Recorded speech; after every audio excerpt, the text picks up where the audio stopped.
F C R A നിയമ ഭേദഗതി ബില്ലുമായി കേന്ദ്ര സർക്കാർ മുന്നിട്ടിറങ്ങിയിരിക്കുകയാണ്. ഇപ്പോൾ ഇലക്ഷൻ ആയതുകൊണ്ടാണെന്ന് തോന്നുന്നു പല കേരള നേതാക്കന്മാരും പറഞ്ഞിരിക്കുകയാണ് എല്ലാവരുമായിട്ട് ചർച്ച ചെയ്തിട്ട് നടപ്പിലാക്കുന്നു. ഇലക്ഷൻ കഴിഞ്ഞാൽ അറിയാം ഇവരുടെ തനി സ്വഭാവം. അപ്പോൾ പലരും പറയും ഇത് സാധാരണക്കാരനെ ബാധിക്കുന്ന ഒരു ബില്ലല്ല, ഇത്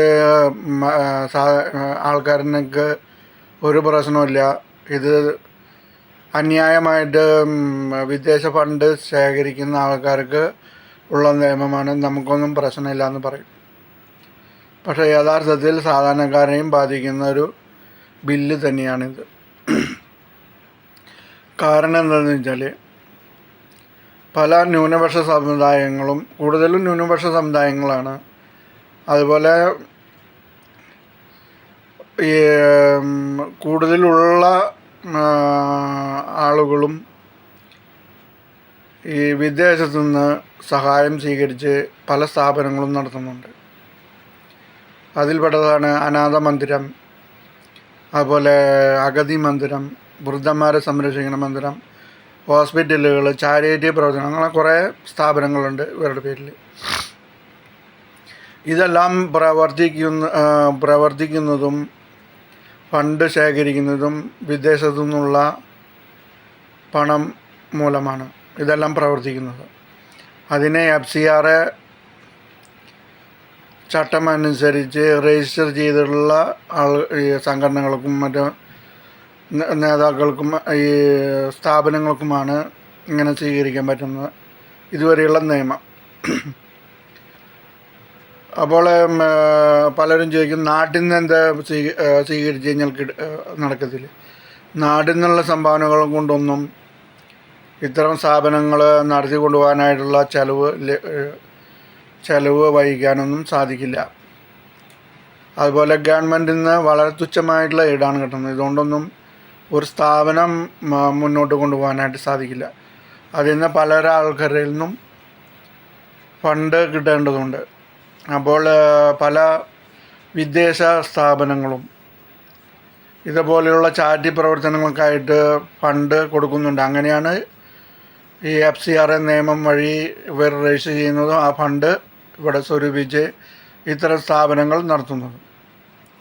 അപ്പോൾ ഈ നിയമം വന്നു കഴിഞ്ഞാൽ കേന്ദ്ര സർക്കാരിനെ ഈ അഫിലിയേഷൻ കാലാവധി കഴിഞ്ഞാൽ വീണ്ടും അഫിലിയേഷന് കൊടുത്തു കഴിഞ്ഞാൽ കേന്ദ്ര സർക്കാരിന് അത് വേണമെങ്കിൽ കൊടുക്കാതിരിക്കാം, അല്ലെങ്കിൽ നീട്ടിക്കൊണ്ടു പോകാം. ഇങ്ങനെയുള്ള സാഹചര്യത്തിൽ ഇത് കേന്ദ്ര സർക്കാരിൻ്റെ ആയിട്ട് മാറുന്ന അവസ്ഥ വരും.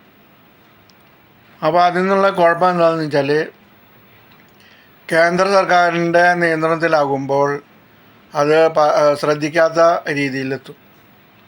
എന്ന് പറഞ്ഞാൽ കേന്ദ്ര സർക്കാരിൽ നിന്ന് വളരെ തുച്ഛമായിട്ടുള്ള ഒരു ഈടാണ് കിട്ടുക. അല്ലെങ്കിൽ ഇപ്പോൾ ഈ നിയമം ഏറ്റെടുത്തതിന് ശേഷം കുറച്ചും കൂടി കൂടുതൽ കിട്ടും. ഈ പൈസ കൊണ്ടൊന്നും ഈ സ്ഥാപനങ്ങളുടെ ചെലവ് നടത്തി കൊണ്ടുപോകാൻ പറ്റില്ല.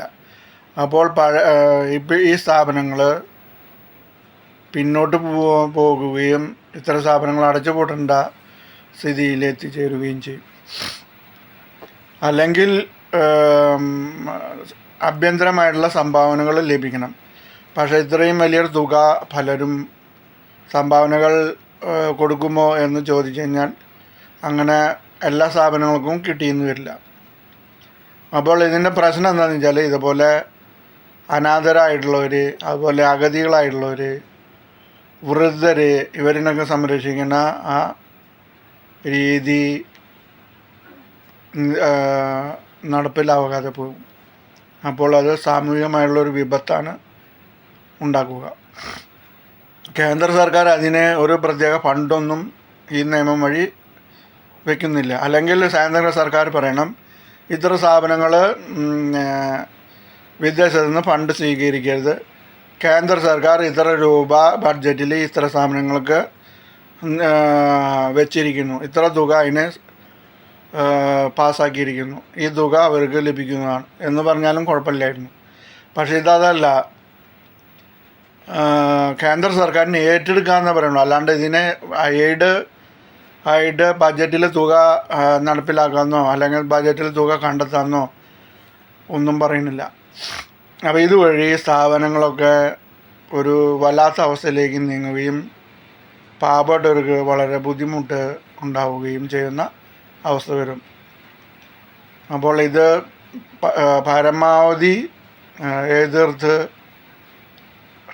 തോൽപ്പിക്കേണ്ട ഒരു സംഭവമാണത്.